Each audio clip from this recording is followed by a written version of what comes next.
Hey, how you doing? In the last video, we were trying to make a very cheap gaming PC. For just $10, it performed admirably in many titles and games. Now, I had an idea. A thought came to mind. What if I were to double this last budget of $10 and put it to $20? Would that make a difference? Well, that is the goal of today's video. I'd say it did well, but in all honesty, that is going to be left up to y'all. So, welcome to Upcycle Tech. Let's start the video.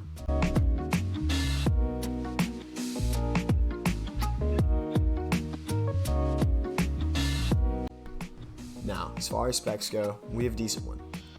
With an ASUS LGA 1150 motherboard, 8GB of DDR3 RAM, an i5 4400 CPU, and a GTX 650. Now this is the 2GB variant, but I was able to get it for very cheap. All of this in total was $20, $15 for all the other parts, and $5 for the graphics card. The first game in our benchmarking quest was Modern Warfare 3. I was able to run this at 1920 by 1080, 1080p. I was able to max out the settings, and it performed perfectly.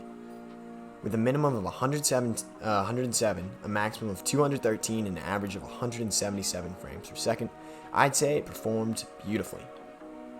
Now, with a game like this, don't get me wrong, it is a little bit old, but it still is a little bit demanding for graphics. Now, we were able to fully max it out, which for $20, really not that bad, and it felt overall very, very smooth. Honestly, a really great experience, and I would suggest it. Our next title is a favorite of mine, Royale. This was released in 2015 and is still regularly updated nowadays. Now, as far as performance goes, I was able to max this baby out. At $20, don't let the price fool you. It was able to outperform the console in every single way possible. With a minimum of 45, a maximum of 103, and an average of 70 frames per second, this performed perfectly, and for $20, it was amazing. Now, I am horrible at this game, but I was still able to have a fun time with it, which means it works well. In all honesty, it was a great experience. The next title we ran was Apex Legends. At 900p low, it performed very well. With a minimum of 18, a maximum of 64, and an average of 49 frames per second, it was a fairly smooth gameplay. Now, while loading in more of the map, the frames would drop, but that is only expected. Overall though, it ran very well, and I am pleased with it. Overwatch 2 was the fourth game that we are going to benchmark. With a minimum of 60, a maximum of 87, and an average of 71 FPS, I'd say it ran well. Now, we did have to crank it back to 900p, just for the fact of having that over 60 FPS experience. But I would say the game still looks beautiful and it still runs flawlessly. This does outdo consoles by about 10 FPS, 11 if you want to be more precise, and it is running phenomenally at all times. You would see frame drops in the middle of big fights or whenever explosions would go off, but it was only to about 60, so it really is not that much to complain about.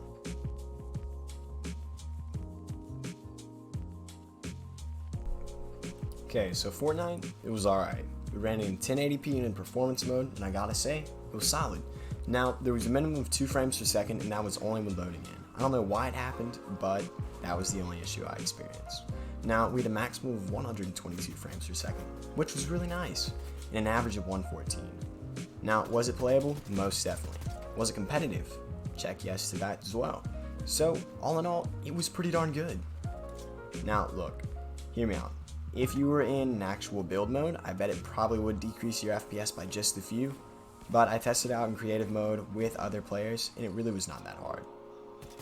All in all, very nice, very good, and very playable. Next game. The last title we benchmarked was Valorant, and I must say, it performed beautifully. Now, I put it in competitive settings, which is 1080p with a few mixed, but we were able to get minimums of 120, maximums of 262, and an average of 178. Now, this was entirely and totally competitive gameplay experience, and I would say if you were doing a similar thing, you'd be just fine. Heck, at this point, you could even get a higher refresh rate monitor, because it ran beautifully. Now, at the same time, it's a $20 computer, so I don't know if that higher refresh rate would be in the budget, but at the same time, if you wanted to, you definitely could.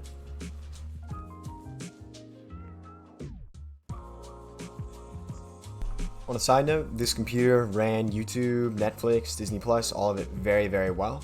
I was able to get 4K videos running on YouTube just fine, and that alone kind of makes the price of the computer worth it.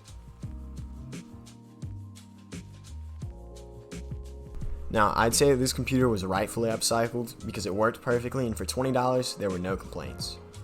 I hope you all enjoyed the video, hope you like and subscribe, and good night.